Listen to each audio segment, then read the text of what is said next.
Good evening. Good evening, everyone. My name is Marcia Eli, and it is truly my honor on behalf of the Brooklyn Public Library, the Center for Brooklyn History, and the library's Arts and Culture team, BPL Presents, to welcome you to this evening of commemoration and discussion upon the anniversary of the killing by police chokehold of Arthur Miller Jr. in Crown Heights 45 years ago yesterday. I'd like to first and really most importantly acknowledge and thank the Miller family. Members of the Miller family are with us tonight, including Arthur Miller Jr.'s 3 daughters who are here from Florida, Lisa Miller Bradford, Valerie Miller, and Rosalind Miller-Lloyd, nieces, nephews, grandchildren. Thank you all so much. I cannot really begin to express how meaningful it is to all of us at BPL and the Center for Brooklyn History to have your trust and partnership in presenting tonight's program. Also joining us tonight, soon to come, is the Brooklyn Public Library's President, Linda E. Johnson. So thank you for being here. This evening we'll be reflecting on an incident in Brooklyn history that epitomizes the racist and structural violence that plagues our country and our country's history. It's our mission and our obligation at the Center for Brooklyn History to keep this story alive. We are joined by an extraordinary group of experts. Their bios are in the handouts you all have. Let's save time and not read them. Towards the end of the program, you will all have a chance to ask questions of our panel, but we're going to start right now with a brief video built on oral histories collected by the Center for Brooklyn History in 2017.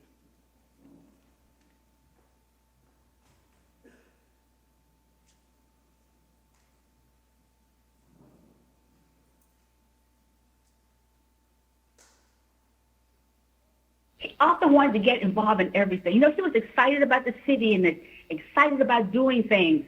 And he kept saying something. He remembered one of the men said at the golf course when he was a little boy in Nassau, the man was talking about leaving a legacy, not wanting his footsteps to be washed away. He wanted, when he left this earth, he wanted something left behind to say, I was here. Well, Arthur Miller was a wonderful, to me, businessman and who lived over near the Brooklyn Children's Museum in the Brower Park area. And he was the head of a block association over there called the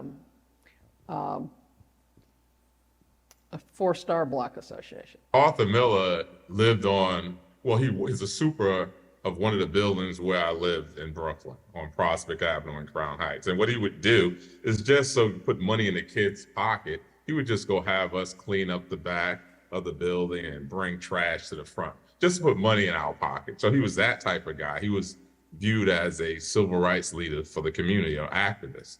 Well, he started out with a little band. He had a little combo. And there were times when like some of the nursing homes, he and the guys would go and do little concerts for them free of charge. After he became, the superintendent of the building, he said, this got all these little kids in the area. We would take our kids places. We would take our kids, out of the city. They would come to Florida. They would go to the Bahamas. And a lot of kids never got to leave the area. Well, we need to do things in the area that the kids could be a part of. So then he started, he went to the police department to find out what can he do to block off the streets and, just have a good time with the kids. And the band would play. Let's have a block party. Arthur Miller had some visibility in the community, not a criminal, not a street hoodlum, not where you could say the guy was coming at me with a knife. With Arthur Miller, there was no room for that. This was a guy who never should have been attacked by the police. Witnesses say he was handcuffed, more than one, pushed into the police car, choked after they drove him away. You know, that there was no room, no wiggle room for he brought it on himself. By the time I got to this particular situation, again in Crown Heights, what I saw, I came at the tail end. I just saw him at the ground with a nightstick at his neck, and his body was motionless at that time. And you hear different views of what happened. Of course, the police view was substantially different for those who were there from the very beginning.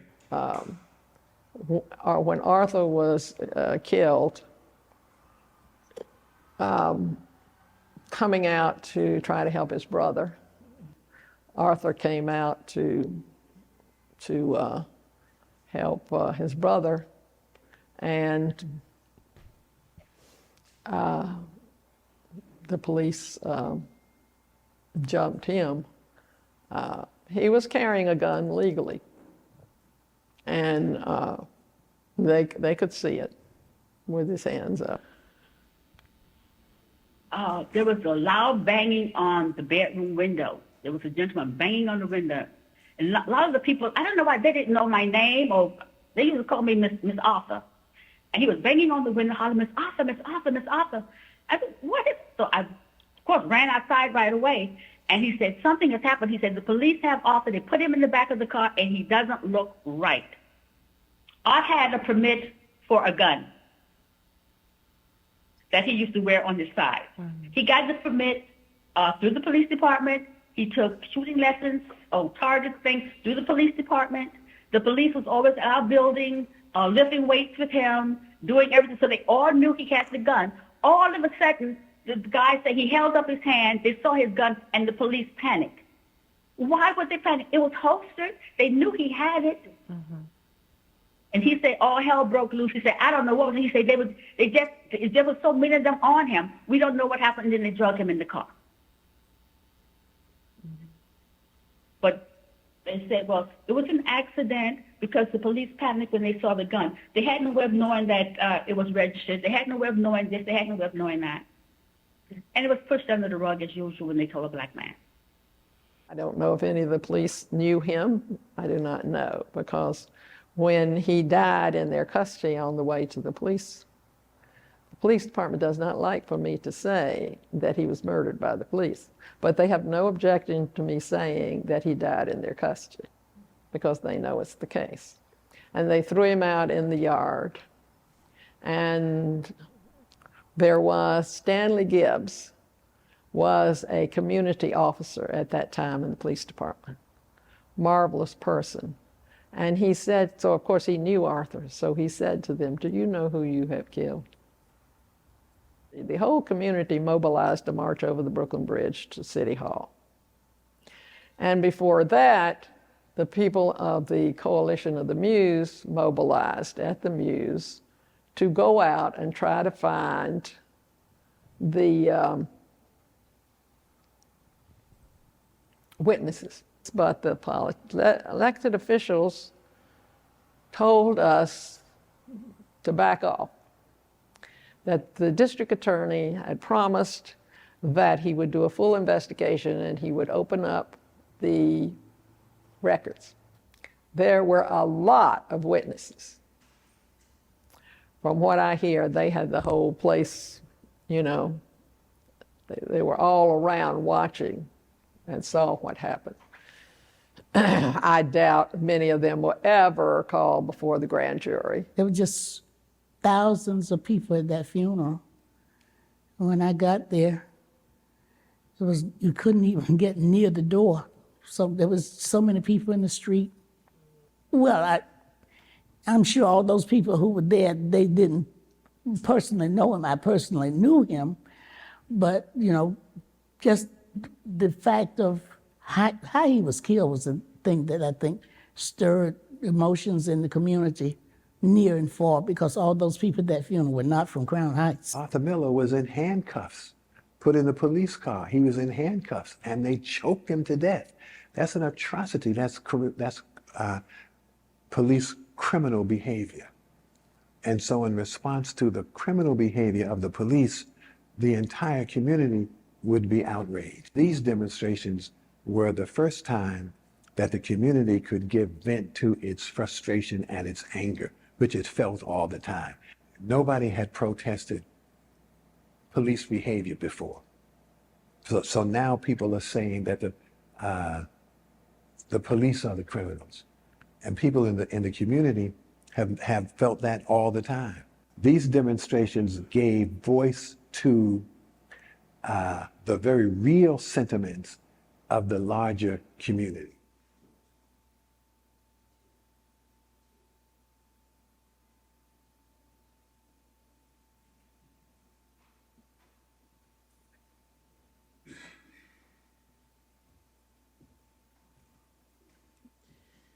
We are very fortunate and honored that Reverend Herbert Daughtry is with us for just a short period of time before he needs to leave for other commitments. I'd like to welcome him and Errol Lewis to join on the stage to talk a little bit about the history that we just heard.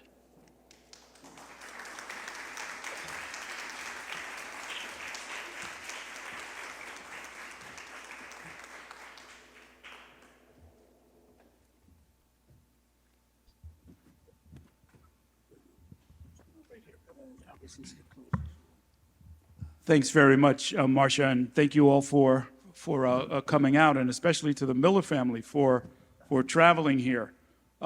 This is a very special occasion, and I want to thank Marcia for putting this together. She was telling me about this months ago, and I work in the news business, and we don't think more than 48 hours ahead of ourselves. So I'm glad we got a chance to have this longer talk.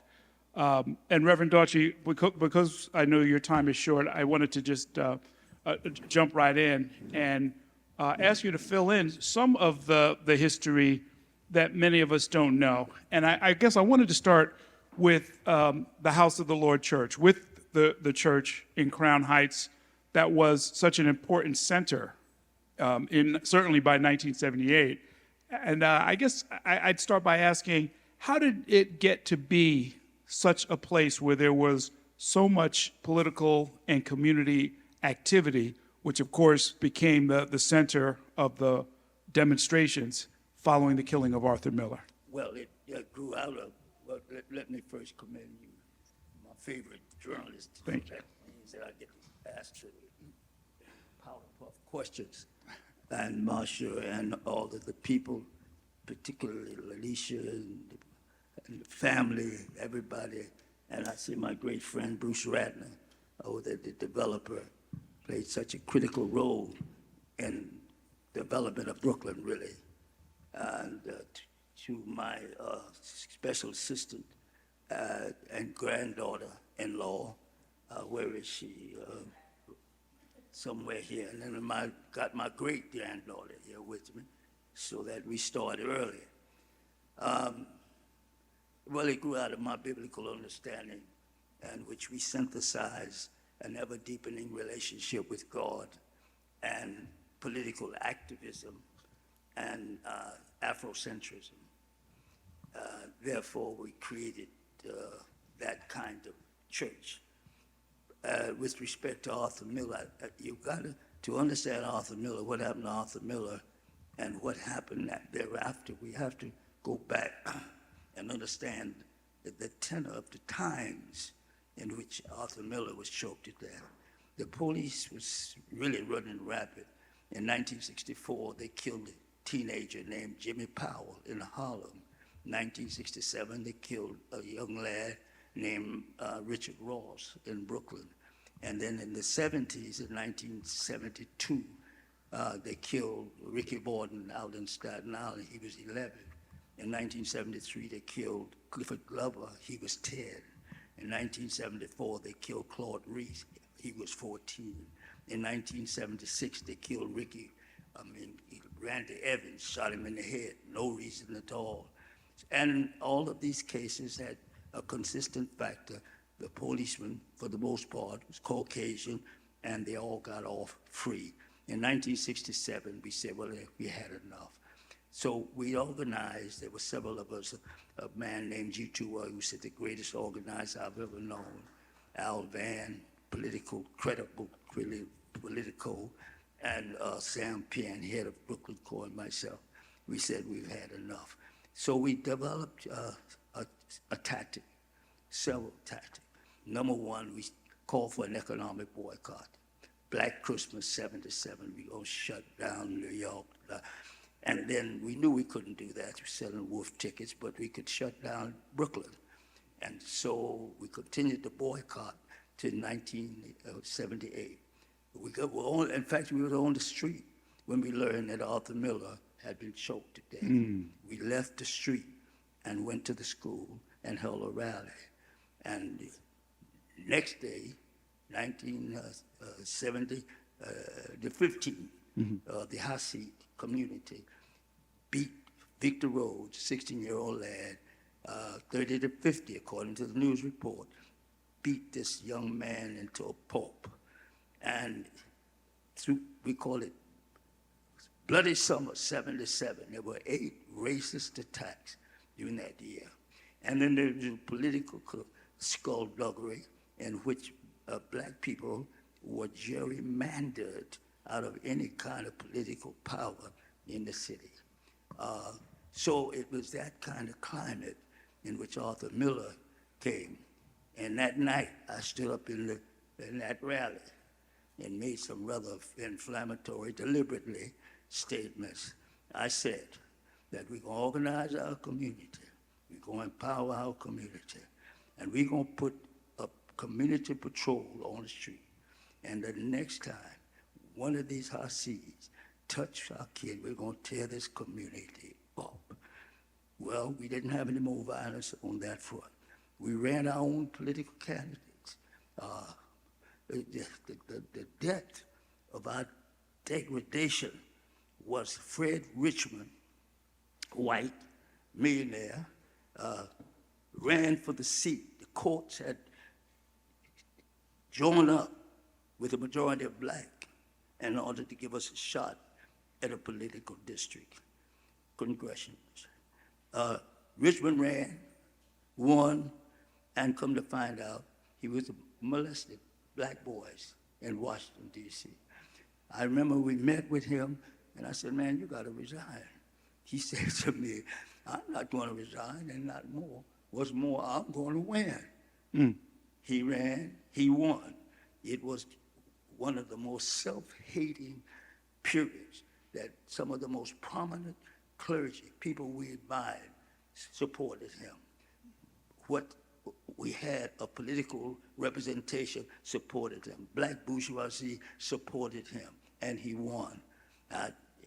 Eventually, we ran our own candidates, got Major Owens elected in what was Fred Richmond's district. Roger Green, we had to court 3 times. In addition to that, and finally, we expand the movement. We organized the National Black United Front and began to expand the movement nationally. We led the movement to free South Africa. We were involved in the Caribbean, and that's when the House of the Lord was the center. It was, we call it the Timbuktu Learning Center, named after Mali, the golden age of Africa, the University of Timbuktu. And people would come from all over the place. You, Yes. including the mayor, was one of our young students. I said to the mayor, man, some of y'all got to go to the police department. You got to find out what's going on. He said to me, you got to be out of your mind. But we continued to talk to him and put him. Yeah. In fact, I don't want to pass over that. I mean, the Black United Front was a central point for a lot of activity. The House of the Lord, a point of a lot of activity. I remember hearing that Cornel West was doing his postgraduate work there. That's right. And would occasionally give lectures. So if you came by the church, you might hear that. If you went by, there might be a rally. Perhaps it was about police brutality. Perhaps it was something like simply trying to register voters. There was certainly a lot of talk about the international scene, about the boycotts of South Africa and about the apartheid regime. There was always something going on there. And I did not know, I only learned this in the course of the 2021 race for mayor, that the youth leader of the Black United Front was a young man named Eric Adams. And he told me the story. I'd known him for years. I'd covered him for years. I had never heard the story that you took him, you and some of the other leaders at the church took him and 12 other young men into the basement and sat them down and said, "We want you to go into the NYPD." What was the thinking there? Yeah, well, again, we had to get somebody inside. You can't win a war with all of your forces being on the outside. So as a strategic matter, we wanted people in the police department to show what policing should be about. And he showed great promise. He was a precocious young man, showed great promise, along with Tish James, the journalist, and she used to sit up in the balcony and take notes in school. You came down from Harvard, and just a host of young people, vibrant young people. And Arthur Miller was the fuel that propelled the movement, because as I said, we were already out on the street. And so out of that, and he was killed June 14, 1978.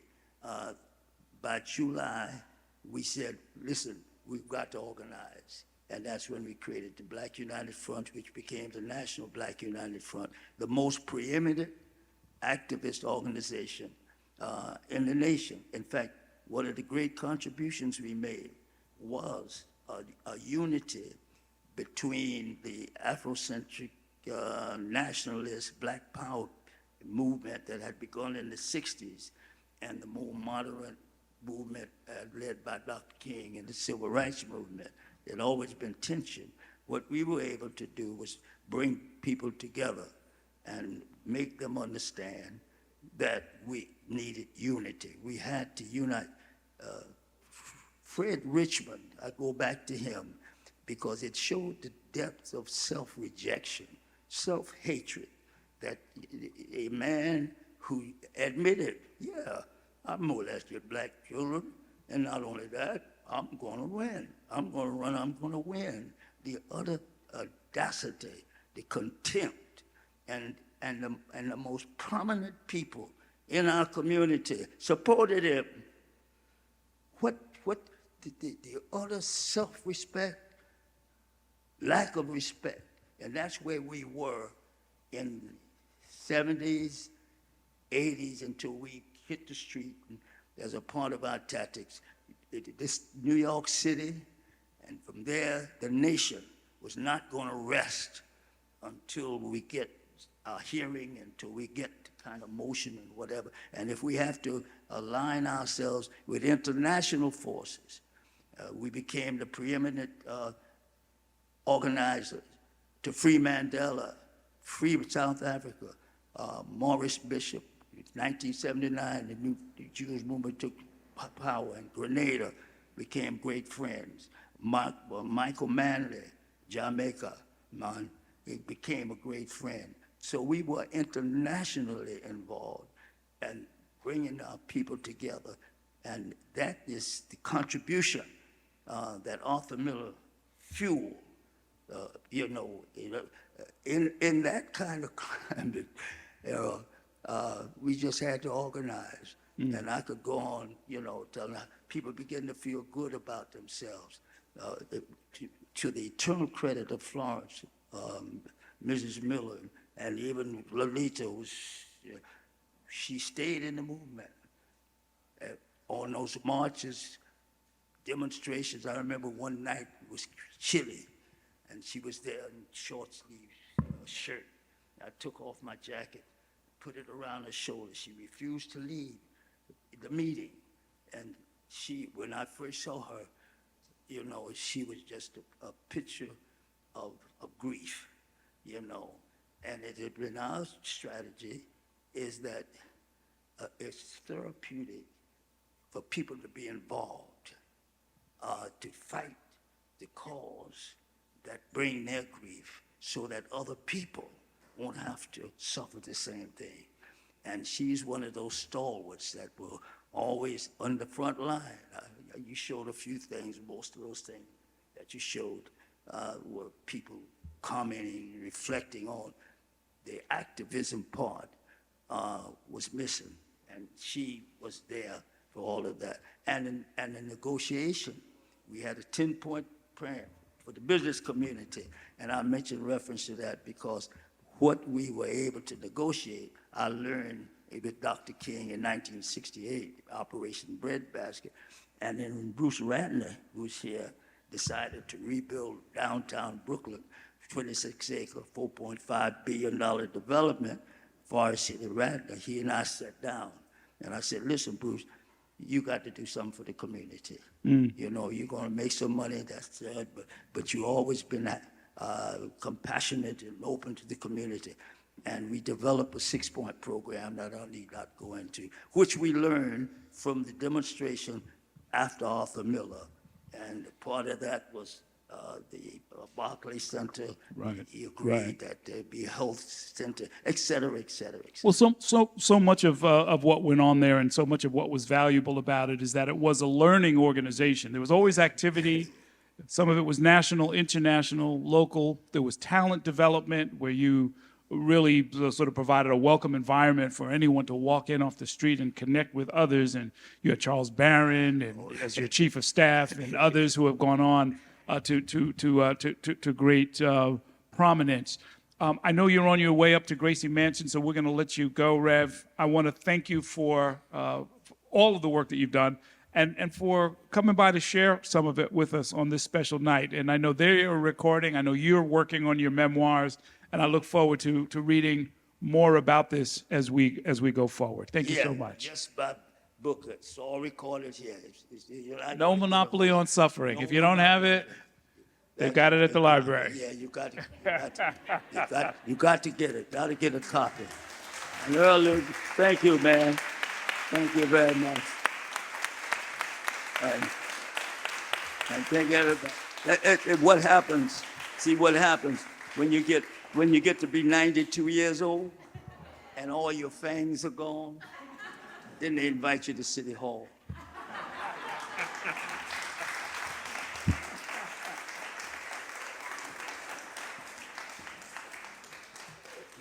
Okay. Thank you so much.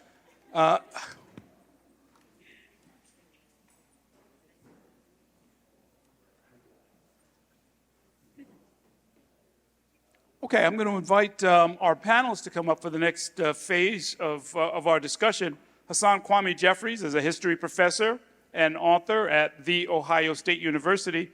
He's the author of Understanding and Teaching the Civil Rights Movement. That and much more is in your packets.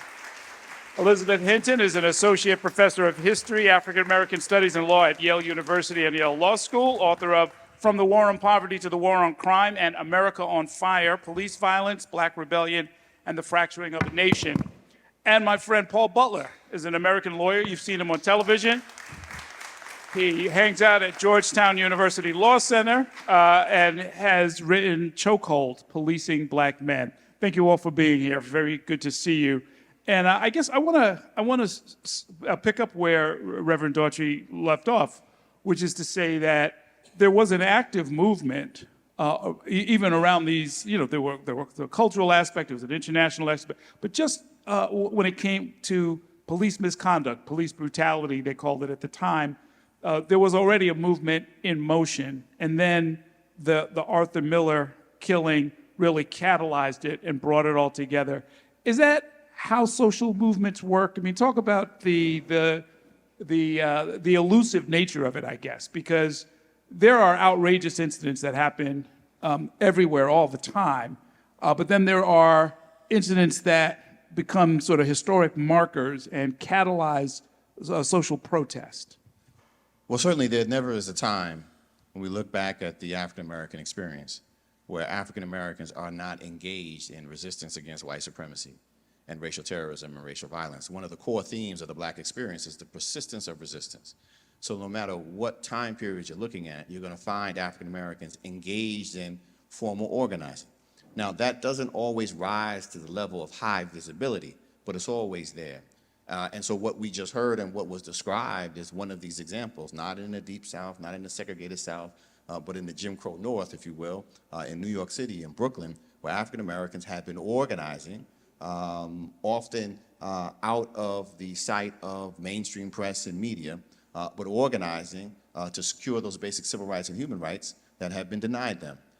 But you're absolutely right. There are these moments where protest and resistance rises to the level of a social movement.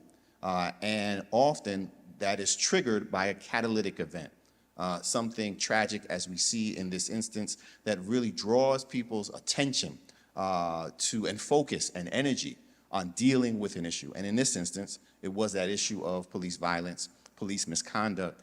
And we can't, and we shouldn't also be surprised that served as that catalytic event, catalytic incident, because it so often has been not only racial terrorism, but particularly racial terrorism emanating from the police, not just in the 70s, not just in the 60s, not just in the 2020s, but in the 40s, in the 50s, and earlier. So as long as you have had police, often that we have seen these moments where the Black community galvanizes, it is often around these terrible and tragic incidences because they really embody the problems that African Americans face. And Elizabeth, something I noticed as a young reporter covering some of these cases is that it was and remains to this day a part of the protest in any given rally or speech is a recitation of the names. We just saw that with Reverend Daughtry going all the way back to the 1960s, and he got all of the dates right of Clifford Glover, Randy Evans, Arthur Miller. And people would recite those names. It seemed important and connective, and you hear some of it going on even now. What does that say? What is that about? Well, I think it's about, assuming everybody can hear me, about justice and recognition for the life. I mean, I think just to continue some of Dr. Jeffries' thoughts on this, these incidents of police violence are really the kind of most tangible material expression of a history of oppression, exploitation, brutality, and systemic racism. And so because it embodies these power relations between the state and the kind of the police as an arm and an extension of a state that has historically been in place to uphold white supremacy. And so when a community is faced with the loss of life and a complete disregard for the lives of Black people, it rouses, it forces people to take action in new ways. And I think the kind of using people's names, calling for justice, is a way to, one, the names remember the life and honor the life, and justice with the hope that this time maybe the perpetrators of violence will be held accountable. Maybe the kind of larger set of systemic issues that lead to the encounters in the first place will finally be addressed so that continued lives are not lost. And Paul, in your book, you talk about, well, just even from the name of it, chokehold, a particularly gruesome form of police misconduct, fatal police misconduct.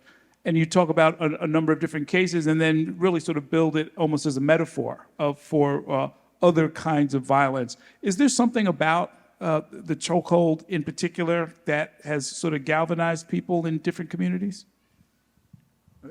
It's a gruesome form of torture that the police continue to use against Black people and brown people. It's outlawed in New York, but the police kind of treat that as something in the employee manual that sometimes they respect and sometimes they don't. So the last time I looked at statistics in recent years, there were still complaints that the police were engaging in chokeholds, 200 a year, just a couple of years ago. And just to reinforce what Professor Jeffries told us, sometimes we have this romantic idea that back in the day, the police treated us differently. there's never been, not for one moment in American history, peace between black people and the police. In 1976, thinking about chokeholds, the Supreme Court decided a case called Lyons versus City of Los Angeles. Mr. Lyons was a young black man who was pulled over by LA police for a traffic infraction. As police sometimes do when they pull over black people for traffic infractions, 4 officers approached Mr. Lyons' car with their guns drawn. They yanked him out of the car and they put him in handcuffs for a traffic infraction. When he tried to move because the handcuffs were so tight, they beat him up. They put him in a chokehold. He screamed. He went to the bathroom on himself. And finally, they let him go. They gave him a ticket. He tells the Supreme Court this cannot be constitutional. He tells the Supreme Court that 12 other black men, this is 1976, 12 other black men in Los Angeles have been placed in chokeholds. This is something that the cops were doing to black people that they were not doing to white people. And there's a clear risk of death when the police put their hands on your neck. You can die because oxygen can't reach your brain. You can die because oxygen can't reach your heart. The Supreme Court said that what happened to Mr. Leon was perfectly, well, they didn't say it was constitutional. What they said is that Mr. Leon didn't have a right to bring the case because in order to bring the case, the court said he'd have to be able to prove that this could happen to him again. He said, well, it happened to 12 other black men in the city. The Supreme Court said, but not you. So the Supreme Court threw out the case. Justice Thurgood Marshall wrote a passionate defense, wrote a passionate dissent, where he said a lot of people who get put in chokeholds die. And so if the standard is you have to prove that it happened to you once and it's going to happen to you again, and that's the only way you get to make your court case, he said a lot of the people who this happens to, they die. And so here we are. We had just 3 summers ago what were, by some measures, the largest amount of street mobilizations in American history around the killing of George Floyd. That, in turn, led to a number of places, including in New York, where the legislature suddenly got a burst of energy and passed a lot of bail reforms, discovery reforms, some transparency rules around police records. There were a number of other legislatures, including in some surprising places like North Carolina, where legislation that had been sitting idle for many years or sessions suddenly moved through. My understanding of how social movements work is that they very often give rise to counter movements. And it feels like a very different country this summer than just 3 summers ago. I invite you all as historians and social analysts to tell us kind of where we are. Why is 2023 so different from the summer of 2020? So I think one key thing to remember, and I think what Mr. Miller's case shows, what George Floyd and Breonna Taylor case shows, the fact that we're talking about police are inherently violent and have been violent since after emancipation, is that the police reform, the reforming police is not going to help us to prevent continued loss of life, especially people of color at the hands of police. So I think 2020 and the violence and carnage of 2020 should give us a moment to reflect on that and say we have to go beyond police reform, because police reform in many cases ends up translating to more training and more money and more investments into the police. I think one of the really important things that happened in 2020 is a unprecedented historic mass movement that was really calling a broad coalition of people calling for a different approach to governance. That's kind of what the defund the police was about. It was saying we need to actually get at those root causes. We need to actually start investing in things outside of the police at scale to address the underlying socioeconomic issues. And this has been the kind of proposed approach for a very long time. The Critter Commission, which was the task force that Johnson called during the Detroit Rebellion in '67, basically said, if we want to actually prevent this continued cycle of police violence and community violence, we need to invest into schools. We need to mobilize the public and private sector to give jobs to people. We need to completely overhaul public housing, and that never happened. Those are the kinds of transformations that I think are really going to be necessary. And the pattern of mass mobilization, the pattern of reform or talking about more progressive or humane ways to respond to enduring inequalities in the U.S. always leads to regressive and repressive forces. So, beginning really in the spring of 2021, Republican state legislatures across the country enacted all of these so-called anti-riot bills, which are essentially just about limiting people who are rising up for social justice and racial justice ability to exercise their First Amendment rights. So, in a number of states already, people are going to be serving longer prison terms, getting arrested, being charged with conspiracy, et cetera, for standing up to injustice. And of course, then we also see the kind of culture war backlash where crime, there's fear-mongering in the media around crime, and the attack on critical race theory, which is just the attack on telling the truth about this country, is a direct response to the fact that during 2020, systemic racism became a kind of buzzword. Now it's part of our vocabulary. People are questioning and asking, seeking to learn more deeply about our history in new ways. And given the demographics of the U.S., unless the minority, that is the white male minority, continues to exercise voter repression measures and these kind of anti-riot bills and deny people the ability to be able to read about our history. That's the kind of only way, I think, to continue to prevent the swelling momentum that and the growing numbers of people who want to see social justice in this country, who want to see this country finally live up to its stated ideals. If I may add, to build on the last point, which I think is so critical, when we think about what was so unique and different about 2020, certainly it was the numbers of people. In U.S. history, we had never seen that many people.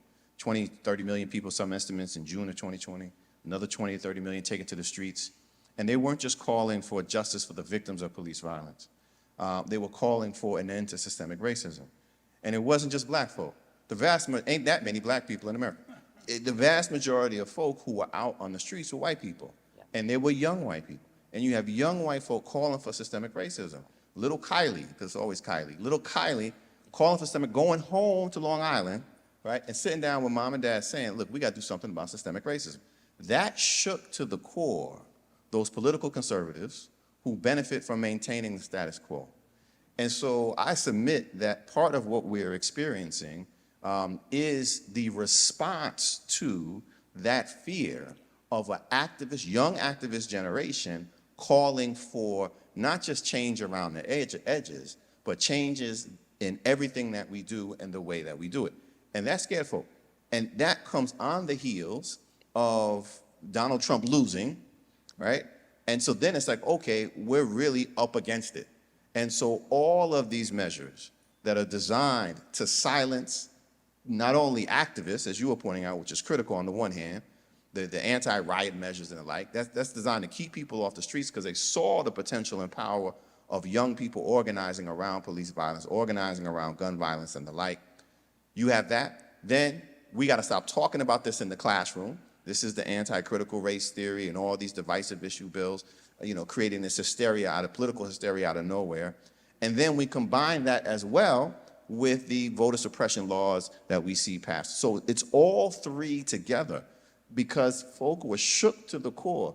Not because black folk have been calling for an end to systemic racism since 1619, right? Like slavery is the system. We got to end this. That ain't nothing new. But when it reaches into these other communities and it's around the dinner room table, then it was like, okay, we have to do something. We as a nation suffer from the myth of perpetual progress. We're almost paralyzed by it, that we think that things always get better over time, particularly as it relates to race relations. And so the moment that we're in, and why some folk are so shocked and surprised, like, oh my goodness, what happened? Is that no, things don't always get better, right? Actually, most of our history says that you have these flashpoints, these brief moments of progress after much struggle and suffering, and then comes the wave. Then comes the pushback as an effort by those who benefit and want to maintain the status quo. And that's what we're in right now. Shouldn't be surprised by it, right? But this is because history tells us it is to be expected that folk are not going to give up their power without a fight. And when they feel threatened by people taken to the streets, then they're going to come back, and that's what we're living through now. So on MSNBC, I do a lot of talking about January 6, 2020. I much prefer June 6, 2020. The New York Times reported that on that day, there were the largest social justice protests in the history of our country over the murder of George Floyd.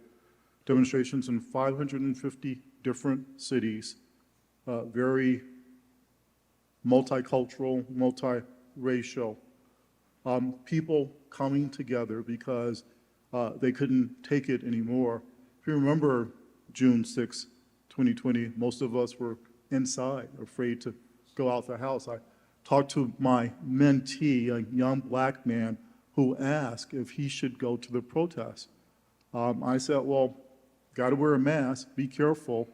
And he said, you should know that as a young black man, I have a greater risk of dying from the police than I do from COVID. The National Institute of Health provides that evidence. 1 in 1,000 young black men will be killed by the police. So I want to agree with my colleagues and think about 2020 as the aberration, as the unusual thing, and 2023 is business as normal as far as race relations go, as far as the police go, and as far as white supremacy goes. One of the reasons that 2020 happened is because of this thing and something that happened in 2005. In 2005, that was the first year that most people in the United States had one of these. They had a portable camera. They had a way now so that black and brown people could show white people that what we've been saying about the police was true. And if you don't believe it, you can watch it on tape.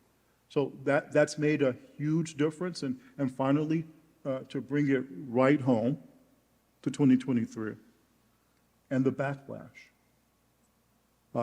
Your mayor, your former borough president, he went to the graduation of rookie officers in the NYPD, and he made a speech where, not speaking to the officers, but speaking to you, he said, take your cameras off of my officers when they're trying to do their work.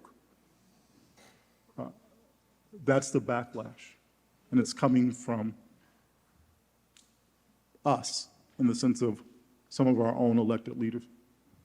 Yeah, things are getting a little complicated in that regard. That same mayor who leads the police department, and until recently had the first black woman ever to lead the NYPD, a federal monitor just found that something like 23% of the stops that they were making, this is a permanent monitor or an ongoing court monitor following years of abuse of stop and frisk that were found to be unconstitutional, found that about 23% of the stops are unconstitutional, that 92% of the stops are black and Latino New Yorkers.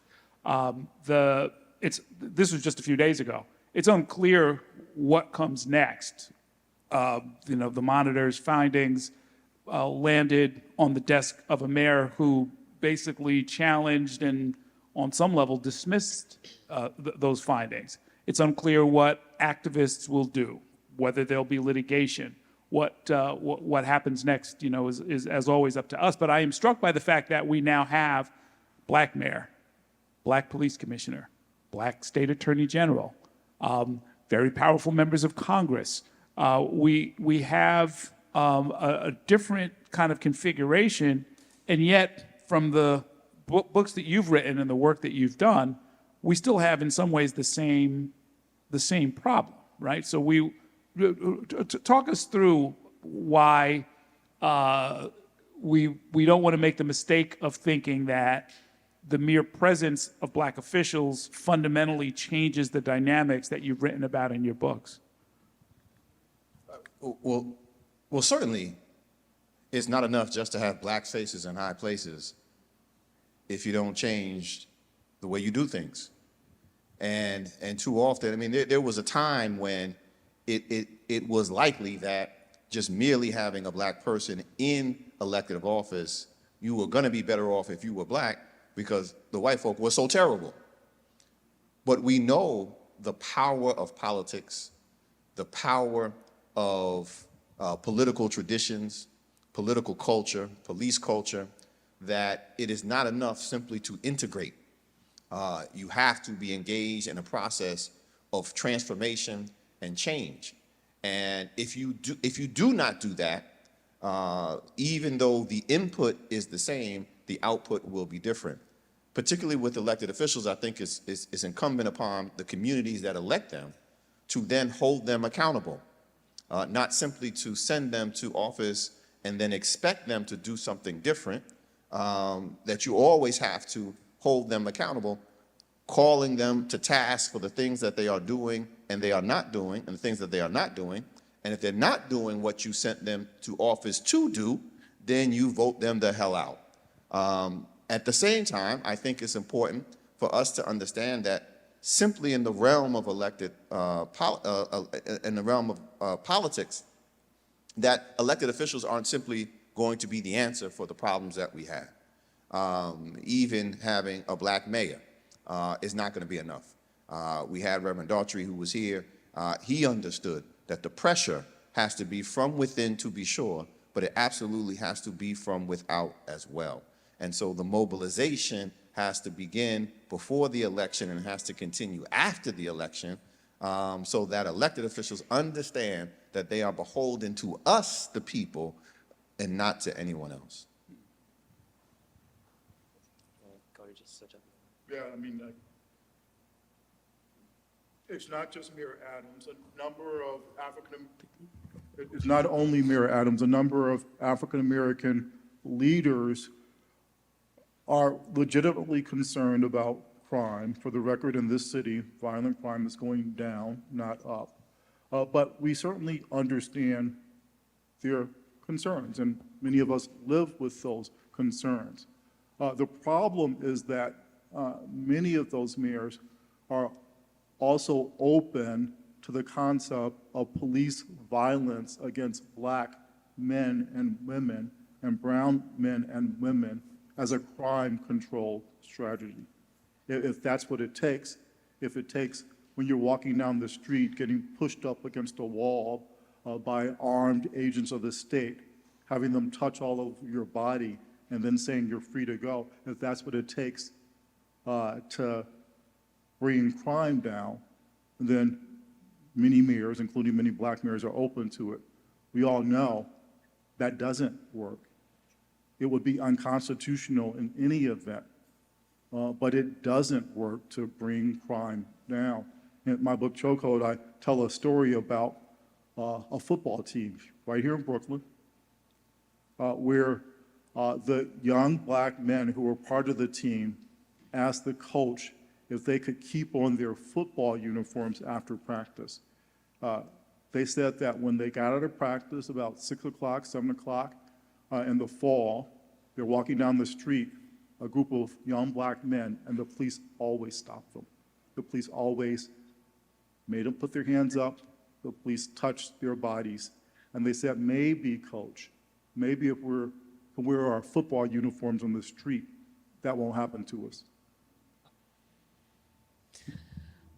You know, one of the biggest legacies of the civil rights movement has been representation. And it goes to my earlier point that, you know, we have to go beyond reform, that these issues are systemic. They're about the culture of police departments. They're about the kind of purpose and function of policing from the very beginning, from slave patrols during the antebellum period. And that is that in Black communities and low-income communities and communities of color, the purposes of police is about searching for criminals and potential criminals, identifying them and removing them. And in middle-class, suburban, and white communities, the purpose of police is to protect property and protect people from outsiders. What's kind of been amazing about really in my work, I look at the investments into modernizing police and expanding the prison system from the Johnson administration onwards, where it's just been continued investment in this system that hasn't worked. I don't think that there's any other example of domestic policy that has failed so horribly, and yet it keeps getting invested into. Instead of looking at the gun violence problems, which haven't abated in some communities since, you know, hundreds of billions of dollars started going into police and surveillance and incarceration, instead of saying, you know, something's not working right because in the communities that are the most policed, we have the highest rates of gun violence. So there's something not working here. Instead of taking that step back, they invest more in. I think that we do have alternatives to that model, and they are community-based. That is exactly what the Black United Front and Arthur Miller were trying to do in creating a community-based public safety function. These are the kind of things that we need to be investing in that provide us real alternatives. Putting people of color in these positions have not gotten us out of this cycle of violence and will not. Again, it's about how can we rethink, transform, and reinvest into a different set of policies that might actually get to the problem instead of continuing to get behind what has failed time and time again and what leads to the continued loss of lives of particularly people of color at the hands of those forces that are supposed to protect them. And people doing the same things. I mean, people putting people of color in office who were doing the same things and following the same policies that had failed us before. And so try something different, right? In Memphis, Tennessee, we just saw the outcome of that when you create a Scorpion unit, right? Patterned and based off of what we saw in Atlanta, Georgia, 2 decades earlier with the Red Dog unit, which was raising all kind of hell in Atlanta, Georgia. And we see what happened in Memphis, Tennessee. Why are we doing the same things and expecting a different outcome and getting shocked, but suddenly you got a couple of black folk saying, well, it must be okay. No, the problem is the policy, right? And the people implementing the policy. And we have to be clear about that. But that takes what you're saying. Like we have to rethink, reimagine, and re-envision how we're doing policing. It's not that we don't know how to do it. Right, we know. Right? Because we know how to do it because it's being done in these other communities. Right? But why can't we do it in our communities? Why do we keep having these? That's the question. And when the mayor here in New York is again allowing, by default, and in some instances encouraging these sort of actions and behaviors, then I don't know what y'all doing in New York. Let me, I wanted to follow up with you, Professor Hinton. I mean, I remember about 20 years ago, I remember going to our state capitol. I remember going to Baton Rouge. I was working as a consultant at the time. And for the first time, you could talk to people in Louisiana, in Texas, about the tremendous waste of the prison systems at the time. Now, they weren't going to become abolitionists by any means, but the things have gotten so extreme that it became clear that they needed to do something or see a bunch of their cherished programs go by the wayside.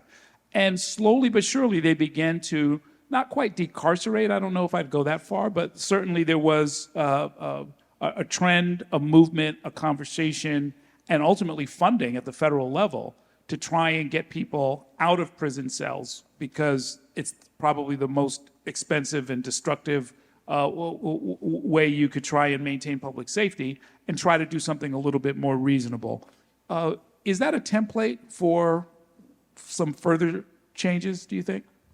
I think that we know that these kind of alternatives, and many of them are community-based, and many of them are rooted in various sectors outside of the criminal legal system, in more educational opportunities, in jobs, maybe first and foremost, really work. I mean, one of the things, in writing my first book, I've been through, like all of the presidential archives from Johnson through Reagan, and time again, you see community-based public safety, citizens organizations like what Arthur Miller was doing with United Front actually demonstrating that these groups did a great job of keeping communities safe, and they don't cost anything. Like what, even like the salaries and benefits for like 5 police officers cost. They're cost effective and they do a better job. And yet, all of these promising programs would run, maybe 5 years, and then the federal government would stop funding them and just be like, okay, well, we're going to move on and let's just keep funding the police. So it just doesn't make sense well, or maybe it does make perfect sense that these policy failures that are so violent and that ravage our communities, whether through police violence or from removing people and moving people from a city, most likely, and putting them in a faraway rural prison, isolated and away from their family, which costs a lot more than sending people to college or investing in public schools. It just doesn't make any sense, and yet it does. Yeah. The old dilemma of being in a community that is simultaneously over-policed and underprotected is something that is being noticed in New York, where there are questions about, just as there were 45 years ago, about how is it that we have the highest crime rates and the most police and the most dissatisfaction, any way you want to measure it, as well as what we're now seeing, the highest rates of unconstitutional stops. What kind of conversation needs to happen, and is there a jurisdiction or a situation anywhere in the country that you've seen that in New York perhaps we could look to and say, you know what, maybe this is the kind of conversation we need to have? So there's a concern about crime, concerns about violence, and what's the best way to deal with that. But we know that incarceration is a failed policy, like violent, aggressive policing. It not only doesn't work, it's counterproductive. When you take a young man who's like 18 or 19 and lock that person up in a maximum security facility, that's like sending him to a finishing school for crime. And we know that it doesn't work based on data, because, Errol, guess what happened when New York abolished the Rockefeller drug laws, those notorious drug laws that sent people away for years? So when New York got rid of those laws, the rate of incarceration went down. A lot of people came home. Same thing in New Jersey because of other legal and policy reforms, they decarcerated to an extent. A lot of people came home. And guess what happened to the crime rate? It went down. It went down in those states more than in other states where everybody was being locked up. And so, again, we know, we just don't act like they know. Good news, right here in Brooklyn, there's a restorative justice community services organization called Common Justice. And Common Justice has a deal with the district attorney here in Brooklyn, as well as in Queens and Manhattan, that for certain kinds of cases when people are accused of violent crime, if the person who's the victim agrees, that case comes out of the criminal legal system and it goes to this neighborhood organization right here in Brooklyn. The men, it's almost always men, about 9 out of 10 people who cause harm are men, cause harm that gets recognized by the criminal legal system are men. When men go to this program, they have to follow this restorative justice model of figuring out what it is that made them cause this harm and what it will take for them not to do this again. The person who they harmed is part of this process. Therapy is part of this process. Healthcare is part of this process. Jobs are part of this process. Could take up to 2 years. Sometimes guys in the middle of it, they say, man, I wish I'd gone to jail because this getting in touch with my own stuff, it's too hard. Guess what? It works way better than prison. So again, it used to be like tough on crime. Now, the move for reform is about being smart on crime, about using evidence-based approaches. And what the evidence tells us is when we use restorative justice, we don't try to lock up everybody who causes harm and put them under the jail, but rather recognize their humanity, that they're our sisters and brothers. That's just not kumbaya, pie in the sky. That keeps us safer. One way I heard it put by a professor that I interviewed was that the police are violence workers, that there are situations like, for example, I don't know, an armed bank robbery, where you actually need people to get there quickly and put their hands on them and end the situation. But then we send those same violence workers on, say, a mental distress call or other places where they've got the wrong tools, the wrong mindset, the wrong sections of the penal code, and all of that gets aimed at the wrong people. And to the extent that there's intelligent reform that's happening now, they're sort of trying to sort of work through some of that stuff. Around the edges, it gets to be very frustrating because I think people are finding that the distinction between disorder and crime is not something that is commonly agreed upon from neighborhood to neighborhood. What will be tolerated in some neighborhoods is in other places completely unacceptable. And we're having this whole big discussion going on throughout the city right now, especially around things like retail theft and the aggravating experience of going into a drugstore and finding the toothpaste and everything else locked up. It is very upsetting.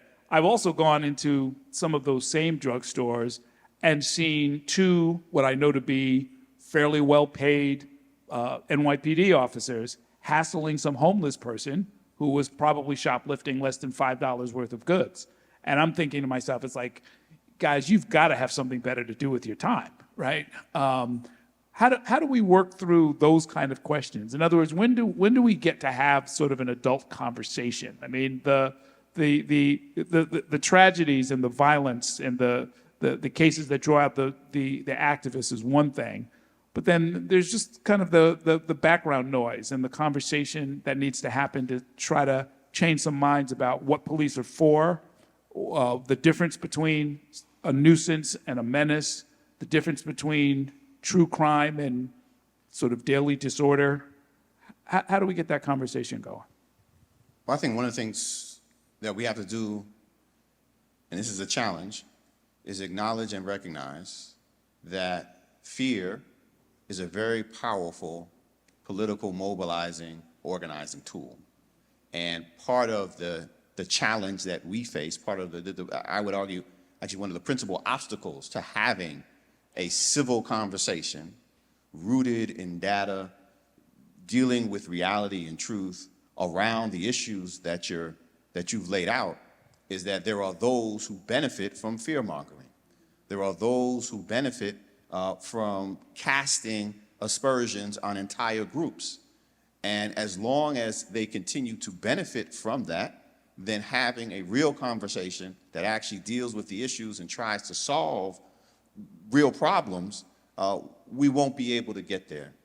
And when you add into that just the power of fear as a political organizing tool, the power of racism as a political organizing tool, then it's almost impossible to have a real conversation. One of the things that occurred that moved the needle a little bit in 2008, when we had the recession, was the state governments had to come to grips with the reality of how much they were spending on policing, how much they were spending on incarcerating people. States like Kansas were like, okay, I think we need to do something. So economics is always a possibility if you're able to get people to the table and talk about it in terms of dollars and cents. But then the other thing that has moved the needle in the past has been white suffering. White suffering. I mean, we saw it with the opioid epidemic and the opioid crisis, right? I mean, heroin addiction was something that needed to be treated as a criminal justice issue until white suburban women started wrestling with the issue of opioid addiction. And then suddenly state legislatures, Kansas among them, is like, oh, wait a minute, we have a health crisis. Well, how the hell did you have a health crisis now when it wasn't a health crisis when it was impacting these communities of color? So, you can always play on that, on this question of white suffering. And I thought that might actually be a way, right, to just get people to talk about, the issues that we're dealing with in humane terms. But now I'm not even so sure about that. After living through, as we all did, COVID and the response to that, the willingness of these same people to see others die and not change their politics and policies, I don't know, even on that end, if there is a number, if you will, a kind of suffering, even among white folk. If you're gonna let grandma die, my grandma ain't got a chance in hell, right? So I think there are real obstacles that are in our way that have just to do with the way that society approaches one another in the realm of politics. Can I just say, just following up on that, it's about how we approach each other in the realm of politics, but also how white supremacy works. Because I'm thinking about January 6th, just to bring us back there, and the lack of investigations around it. And it was amazing to me to see many, the Democratic Party was fighting, wanted an investigation, wanted to find out what happened, and a big part of that for the party was to get justice for the police officers involved. And many in the Republican Party, many conservative Republicans in that instance were actually willing to throw those police officers under the bus to protect the people who were threatening to lynch them. So, it's interesting how these things work, and I think that alone kind of gets us closer to really seeing that at the end of the day, maybe police are, on the one hand, a vehicle to defend white supremacy, but when police don't appear to do that, at least some elected officials will mobilize and shore up for white supremacy and turn against the police in that process. If I may. The problem is we're coming together and saying, okay, let's have a conversation about law and order. What they showed us is they don't care about law and order. This is not about law and order, right? I mean, it's law and order, as we know, coming out of the 60s, used as a way for just controlling black communities and the like. So the language is one thing, but what they actually believe and what they're trying to pursue is something completely different. Right. I want to invite the audience to bring your questions to the panel. We have mics that are circulating. This is being recorded, so even if you have a loud voice, we do want you to use the microphone. Yes, ma'am. Just hang on just a sec. She'll be there. Hold on. Look. Hello? Yes. Hello. Hi. Everything that you've been talking about has been kind of coming up to one subject that I'd like to hear you talk about, and that is the power of the profit-making in this country that's behind a lot of what you're talking about. Prisons, huge profits. Why are people funneled into them? Because of the money that gets put in someone's pocket. Gun issue, the gun manufacturers are extremely powerful. Whether it comes to the U.S. responding, they can't respond with diplomacy, they have to start a war abroad, or whether they're not doing anything about gun control in this country because the gun manufacturers have all the politicians in their pockets and the gun manufacturers are making all the money. So for all the things that you're talking about drugs, we know that heroin was fed into the Black community in order to divide it and smash it, because in the 60s, the Black community was getting powerful, was getting organized. So what do we do? Our politicians are bought and paid for, and they're listening to the people who have money and not to us, until and unless we're out on the street the way we were in 2020. And I've been out on the street. I know Reverend Daughtry since 1978 because the Black United Front also had a white support committee, and I was in it. So I was out on the street after Arthur Miller was killed, and I see things getting much worse. And it's coming down from, look what's happened to the Supreme Court. Look, how do you fight corporations when they've been given the power of being human? People. I just want to see the conversation turn towards how to deal with that. Understood. When we have a specialist who deals with many of these very issues. Elizabeth. One way to look at it, and I don't, that's a big question, right? But, I talked about the Kerner Commission. So we have this moment in the 60s when another path was possible. And we often forget, right, that the March on Washington was the march for jobs and freedom. This is a moment when domestic manufacturing is moving overseas for cheaper labor, which leads to joblessness, which leads to extreme poverty and crime that comes with that extreme poverty, right? The industry that replaced the auto manufacturers and steel and all that, of course, is prisons, right? That has been, since the civil rights movement, the security industry, the prison industry, all of it. And in many of the communities that are prison towns, the prison, and these are for, depending on where you are in the U.S., but white rural communities who were really hit by deindustrialization, when the mine closes or the steel plant closes or whatever it is, you get a prison, and people still are able to keep their jobs, get their livelihood. So there's a lot of people who feed off of this system, who are invested in this system. And I think part of it is not only to continue to mobilize, to organize, to continue to talk about these issues and study them, but to also emphasize, as Dr. Jeffries said, the need, or to show the cost, that the great actual cost on taxpayers that a lot of this new industry of incarcerating people and policing people and all the technologies that come with it has meant. Obviously there are, this leads to a bigger question about who controls the wealth in this country, and the fact that, wealth has become so concentrated. A lot of the things that we've been talking about, a lot of the alternatives could be better funded if we just tax differently. The question is building the movement and the political power and the political will to actually do that. It's a great question because it exposes the role of inequality in our legal system. So thinking about what Errol said about how annoying it is to go to the CVS and find the toothpaste under lock and key, if you look at the kinds of things that people steal from CVS, it's Tide, it's deodorant, it's tampons, it's soap. People don't steal like that because they want to.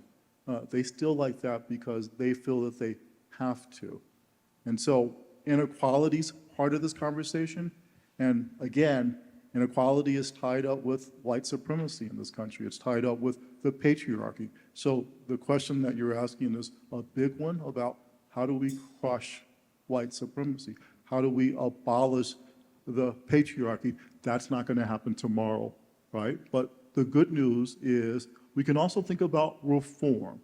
Reform is limited, but in the context of this conversation, reform is life-saving.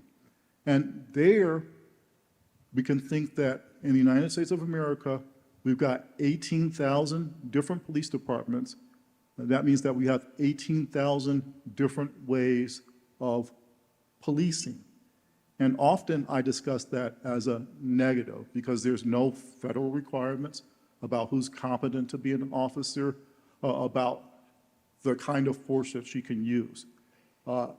There could be federal standards, but they're not. The good part of that is that Mayor Adams and the police commissioner have way more control over how policing happens in New York City than President Biden does, than the Attorney General does. And we've seen some results of that, you guys in Brooklyn. You elected a progressive district attorney. So he's willing to be part of the program that I described at Common Justice, where again, some people who caused harm, they get taken out of the criminal legal system and go to this community organization. There are a whole lot of DAs, including the DA in Staten Island, who wouldn't go for that. But again, that makes a difference. So I get as concerned about how daunting the task is as you are, ma'am, as I write about in my book. But there's things that we can do that make a difference right on the ground. Good evening. Thank you so much for this very profound conversation that I think is a really powerful testament to the life and meaning of Arthur Miller. One of the things that you touched on is the challenge of the complicity of Black leadership and even others in the Black community as we try to push for meaningful reform. The mythologies that are so deep around crime and how it touches folks so deeply that we get very conservative reactions. The defund the police just set up panic wave among even, many Black folks to not even really enter into a meaningful discussion of what that means. And so I'm thinking about how in trying to make serious change, how much real education work we need to do and values work and debunking these mythologies around what criminal, quote unquote, justice and policing is in this country. I'm still reeling from and trying to understand an experience I had a few months ago observing an arrest in Cuba. An arrest of a man that I did not see in the moment, the transaction, what the initial interaction, but I came across it as two police officers were standing there with a man who was handcuffed, who at first I thought they were just all hanging out together because they were all standing there very calmly, the man in between with his hands behind his back and the two other officers around, very, very calm. And I observed from across the street, taking some pictures for about 20 minutes, then 30 minutes, as they just stood there very calmly, standing there. I don't know what they were waiting for, a squad car to come or a superior officer or whatever. Third cop came up at one point, talked with them. At one point, the man who was detained looked kind of annoyed because it was taking so long. He's walking back and forth. He's literally walking back and forth. He's not being held. At one point, the third officer walks away. The second officer walks away. The first officer then, standing there alone with the guy, he then starts clapping along to the music that's playing across the street. It's the first cop. I'm thinking, what what type of policing is this? I actually walked up to the third officer, who was now across the street hanging out with some other people. And in my broken Spanish, I said, excuse me, I'm just trying to understand this because I come from New York. And he seemed to immediately understand. By the way, this is in February, just after Memphis and Tyree Nichols. That's what's in my mind, right? And he says to me, in Cuba no tiene una economía. Cuba doesn't have an economy. But, tiene salud mental. It has mental health. Now, that's profound. Coming from a cop, we could be here all night unpacking that in a country which doesn't have guns or drugs, right? But in terms of the fundamental interaction, clearly they were detaining this man, but it was not about obedience in every moment. He's walking back and forth. He's even like mouthing off at one point because he's sort of, upset about what's taking so long or whatever. But here, it's not just that you detain someone, even traffic stop, unarmed, whatever. It's about obedience at every moment, thrown to the ground, knee to the back, knee to the neck. Profoundly different approach.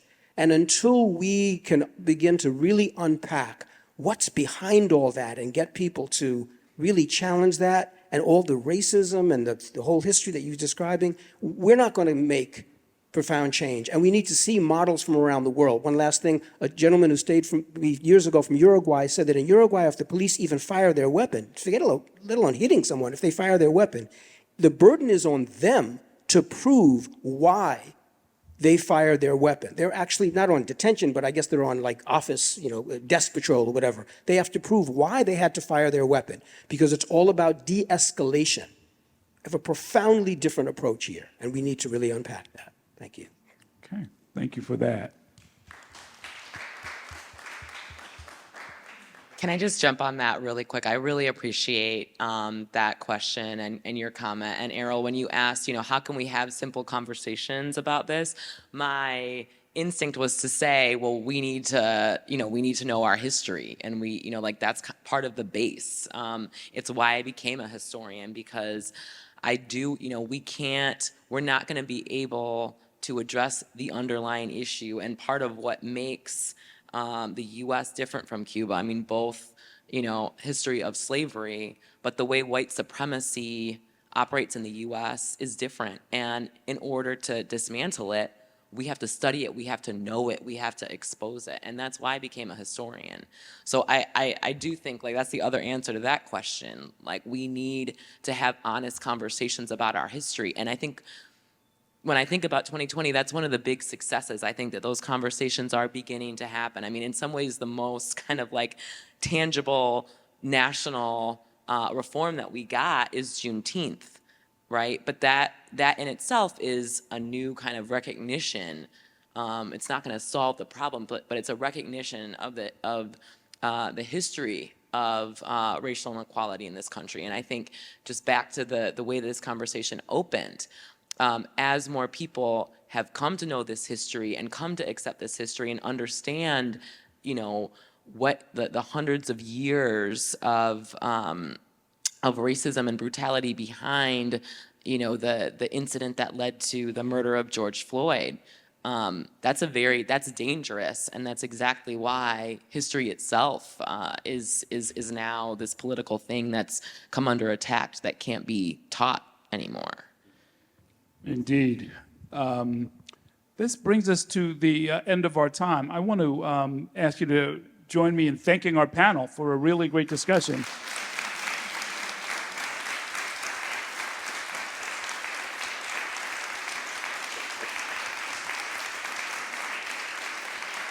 And I really do. I want to thank the Miller family in particular. I live in Crown Heights. Have raised my son in and around Broward Park.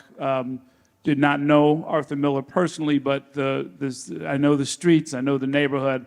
I know the difference this movement has made. And as Reverend Daughtry said, it was the continued involvement and support from the family that kept a lot of it alive and enabled so much to follow from that. And we'll continue to call names, and we'll continue to add to this seemingly never-ending list. But the conversation is at a level that would have been, we'd have been stunned to even imagine this in 1978, 1982, 1985, and I thank everybody for their involvement.